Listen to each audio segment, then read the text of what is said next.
We apologize for the long video. This is a very detailed and in-depth review of the Troy Bilt 2700 PSI pressure washer, and we do highly recommend watching it all the way through. However, if you are in a hurry and need to scroll ahead, we put the times and names of each section of the video in the description below. Thanks for watching. Hello everybody, I'm Ruben Cancino, toolsforguys.com. Jason Cancino here, and today what are we going to show them, Dad? Well, we're going to demonstrate a power washer. I've had this one for about 6-7 years maybe, but you know, kind of common thing as far as function and other ones that are available in the market today. So we're going to talk about that. We're going to install a wand, okay? We'll install the spray wand, and then we're also going to use this surface cleaner. Man, this is nice. My neighbor across the street actually had one. He brought it over while I was cleaning my driveway, and man, it was marriage made in heaven.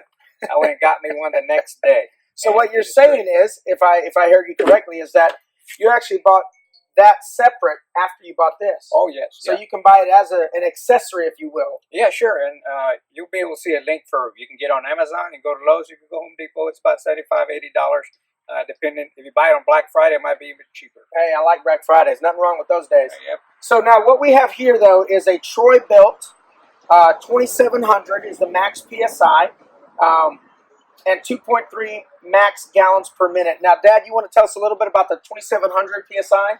Well, yes, 2,700 pounds per square inch, actually what it means. But for us layman people, it just means how much pressure the guy has to remove stuff. Okay, so I've seen them online lately. Maybe 2,100 PSI. I've seen some 3,000 PSI, 3,500, a little bit more. What I have found is 2,700 pounds or PSI, pounds per square inch, is more than sufficient to clean most of the stuff you have on your driveway, on the back patio, in the garage.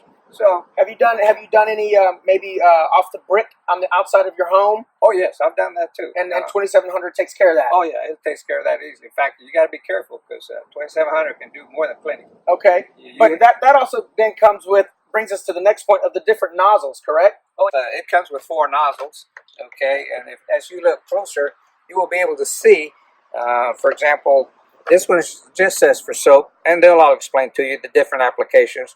This says delicate, general, and maximum. Now, as you can see up close, as you get maximum pressure, it's almost like using a pencil or eraser to clean your garage. So it doesn't have a very big spread. That's all it means. Okay, and then general, get a bigger spread on your spray wand, and then the delicate, it's even a wider spread. I use that sometimes, like when I'm cleaning wood that I don't want to strip the fiber off of it or the right. Paint. But typically I use the yellow one, the general.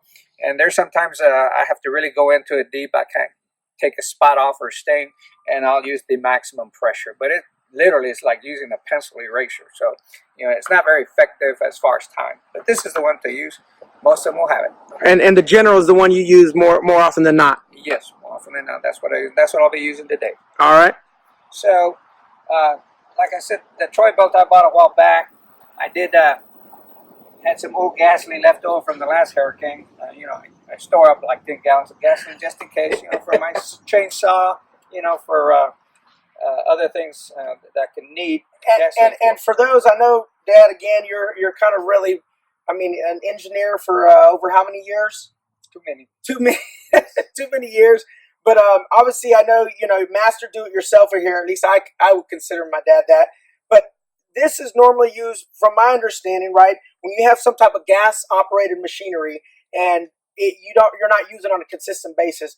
Basically, it can, maybe once a quarter using it, it can take a while to possibly start up, correct? Oh, yes. Everyone that has a gasoline-powered machine, especially those lawnmowers, weed eaters.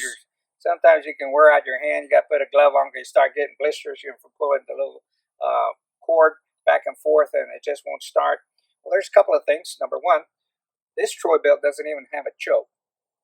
Remember the lawnmower? Oh, different choke. Different choke. Sorry. Oh, that's what you feel like doing to the machine sometimes, choking it. But most of the lawnmowers now, many of your powered equipment come with what they call automatic choke. So there's no adjustment in here for choking equipment. All right, it's safe. Okay. So But I still miss those days when, you know, when you just wouldn't crank, so you move it up, and then you move it down, and then you move it up. Well, You felt like you were actually affecting it. right, like you were doing something, right? But now, you know, you just pull the cord and that's it.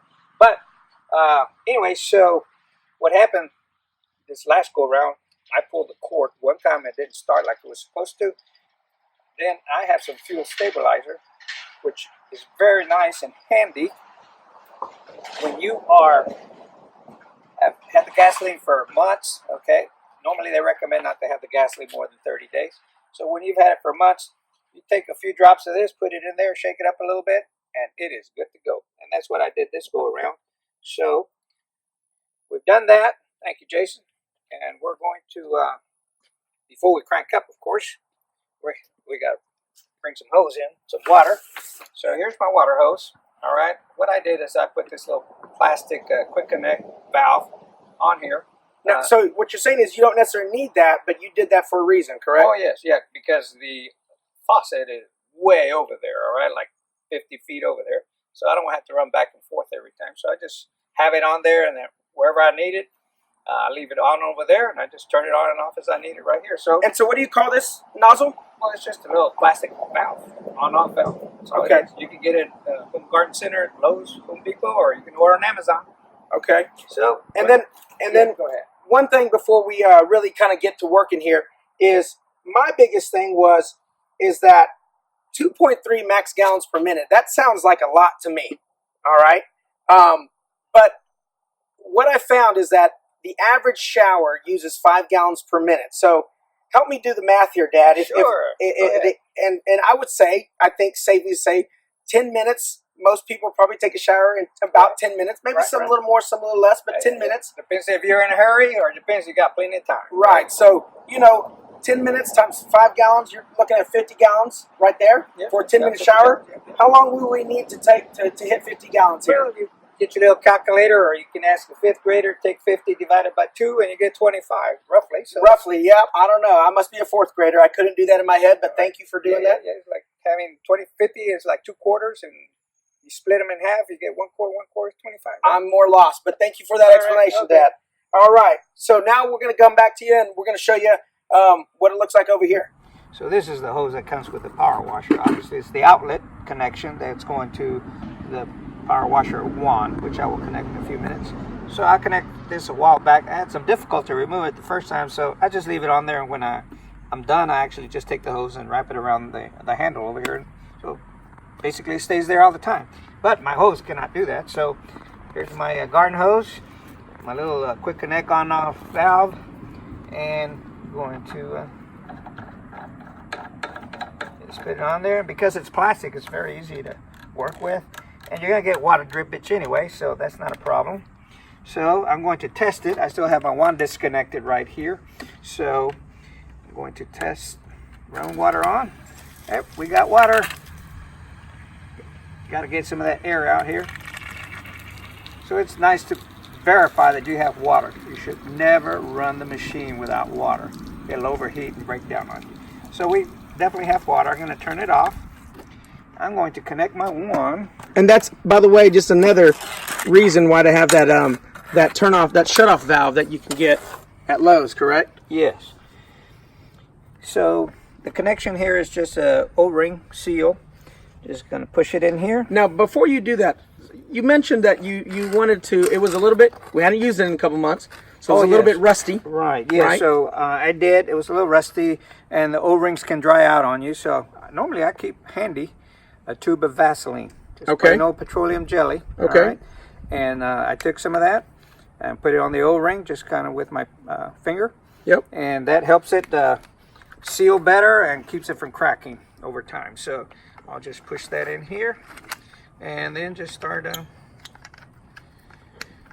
threading it in place. There we go.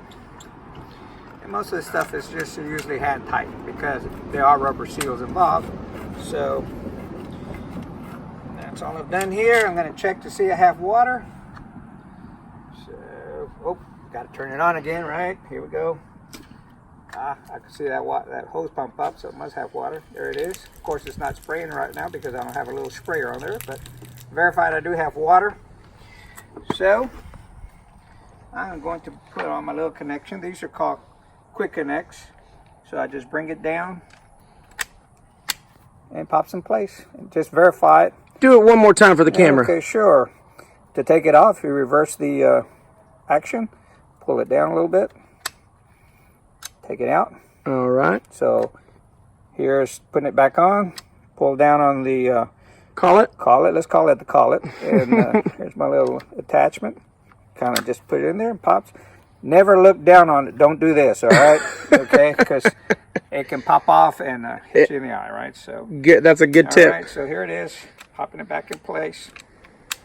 Okay, and when you test it, again, test it away from you. I actually, one time, did not put it on correctly, and I tested it and shot it about 50 foot out. I had to go look for it. Oh, man. So that does happen, all right? Okay, I got my safety glasses on. I like it's nice and sunny. These are those, what do they call it?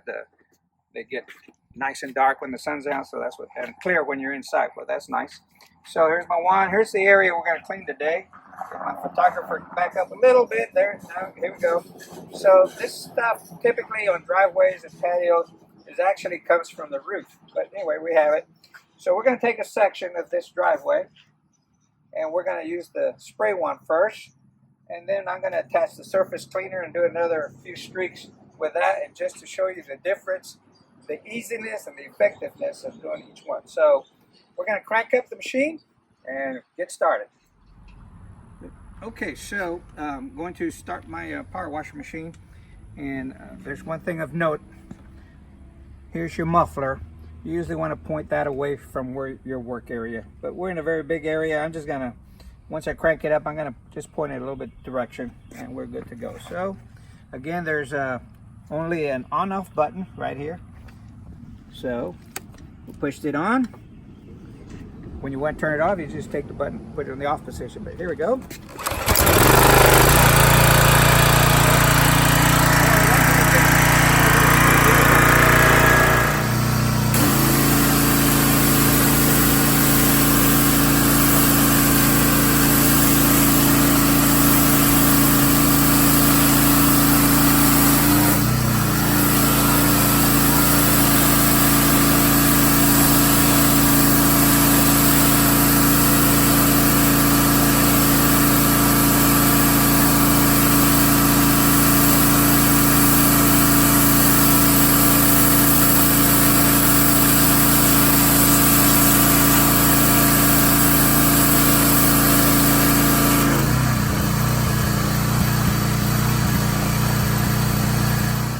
Okay, Dad, so tell me exactly, so this area here, and I know because I just looked over there a minute ago from that angle, is this is the area you clean with the spray wand, correct? Right. Yep, just back and forth motion, okay, nothing difficult. You spray away from you, right? Normally stay fairly dry, but it is back and forth and back and forth and back and forth, yes. And now what you want to do is you want to show why you were so glad you bought the surface cleaner, correct? Right, yes. So, and then this was an attachment that you bought. Yes. Okay, and so you say that it's a lot easier, I guess, less effort. Yes. And quicker even. Right. Okay. Yep. So here we're going to right before we get started, I crank up the machine. I'm just going to show you again. This is a quick connect, so always pointing away from me. All right. Bring it down. Just kind of pop it. Okay, and it's a similar connection. All right. They even gave you a little place to put your foot.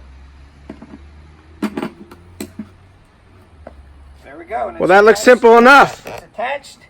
The water's just going through the wand. It's going to be coming out these little nozzles here, which will be rotating very, very fast. Okay. So I am going to.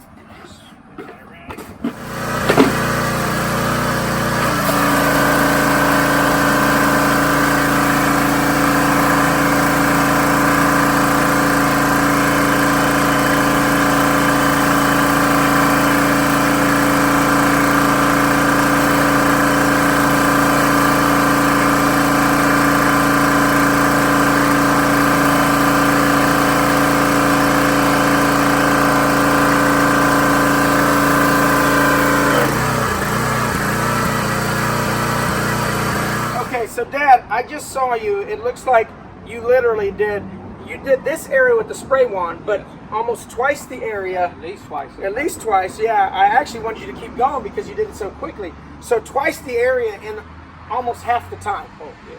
All right, and when you're using this, I mean, I know it's not tons, but you're using more effort with the spray wand. It is like a vacuum cleaner. It Okay. doesn't take much effort. It's really hovering. The pressure is lifting it up a little bit.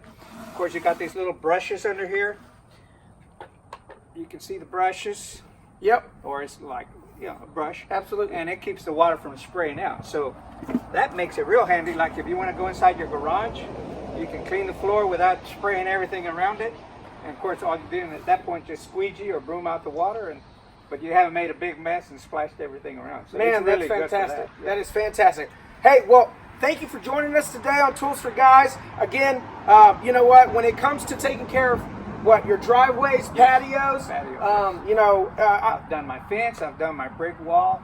perfect. So it sounds like 2,700 psi is really probably a good recommended starting point, if you Yes. will. Doesn't mean you couldn't go higher, but you need to make sure you know how to handle that type of psi as well. Yes. And if you want to spend more money, you can get more pressure. All right. And they do have the those little adapters, which will give you. You can still use one effectively, even at the higher pressure, by using one that's more of an angle and less pressure. But yes. But this is for people that, like myself, want to get great value for exactly what you need, not much more. This is a good way to go. Excellent. All right, well, thank you for joining us. Be sure to like our video down below, subscribe, share it with your friends, and we'll see you next time.